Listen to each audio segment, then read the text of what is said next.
we can tell that we're having a pretty strong conversation about effort versus trusting, about letting it be rather than making it be. And it's also a strong conversation or evidence of a belief. It's sort of like pushing the noodle. It's the difference between allowing it to unfold and trying to make it unfold. And there's a belief within you, it's within a lot of people, that says, my attention to it and my effort factor are what are going to make this go. And we say, it's actually the other way around. It's your absence of resistance that's going to let something that you want go. It's not your attention to it and your hard work and effort that makes it go. And people don't get that because there is a certain action factor that does make the difference. In other words, you could line people up with something to move from one place to another, and a strong person could pick it up and move it faster than a weaker person. Someone more determined is going to move that physical thing further. But that's not the game you play in. You're playing in a game of higher stakes with faster currents and energies and bigger repercussions and bigger results than just moving something from one place to another. So don't let yourself be confused about what a little bit of mediocre action can accomplish in relationship with what true alignment to the energy that creates worlds can accomplish. And sometimes people sacrifice their alignment and all of that power for just using their brute strength or willingness to dig in with their minds to accomplish something. Did you hear that? And you know how you can tell the difference? By how it feels. If it feels hard, it isn't working. If it feels hard, you're working. It isn't working. Allowing the universe to provide is really what you're wanting to have at the basis of all of this. You're thinking things into being. You're not doing things into being. You're finding a vibration that then allows a thought. And when you receive the thought, which inspires an action, that's a whole other thing than making something happen by realizing that you've got to dig in and make it happen. Can you feel the difference? It would be like saying, I've lived enough life to know what I want relative to, let's say, a relationship. Just stay with us for a moment. And I don't currently have that dominant, significant relationship that I want. But I've lived enough life and I've put it into the vortex. So now I'm going to trust the universe to yield it to me through my path of least resistance. And then you get an idea. I'm going to do online dating. Well, you want to ask yourself, where did that idea come from? Did it come from here or did it come from here? Is it effort?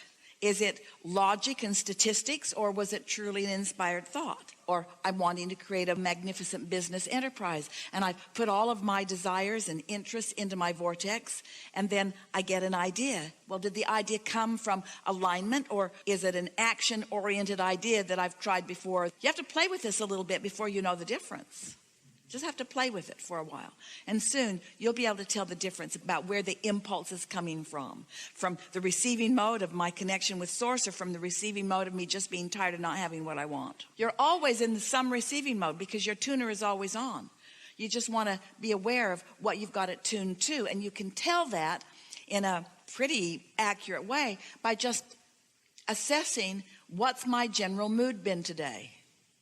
If I've been just sort of awkward in my being and ornery and disappointed about life and discouraged and halfway depressed, it's a pretty good sign that every idea you got came from here, not here. What's my mood? And if that's been your mood, then when you go to bed tonight, say, I'm going to leave these thoughts and these moods somewhere else, because while I sleep, the momentum of all of that will subside. And when I awaken, I'm going to be in a new place. And then when you wake up, acknowledge that you're in a new place. And if you can find time to meditate for 15 minutes, and we know you can, quiet your mind and reset yourself, and then notice how this day plays out. We've been talking about meditation with you all a lot today, and we know that these are only words to you until you've actually quieted your mind and gotten to that place where you are actually feeling detached from your body and where you can actually feel yourself feeling different than you have felt in terms of consciousness, and where you're detached enough that you really can't tell your toe from your nose. In other words, you can feel that you're in that different space, and then an idea occurs to you and feels good when it occurs, and then produces really good experience as you follow through with it. Until you've actually had that experience, then you don't know what we're talking about here. You haven't personally and consciously accessed the energy that creates worlds for your personal creation.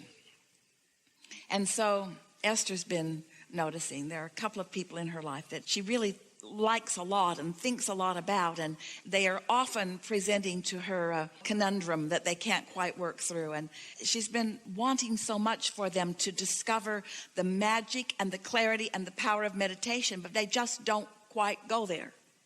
They just don't quite go there. Someone gave her a really good analogy the other day. It's like getting in your car to go somewhere and refusing to bring your keys.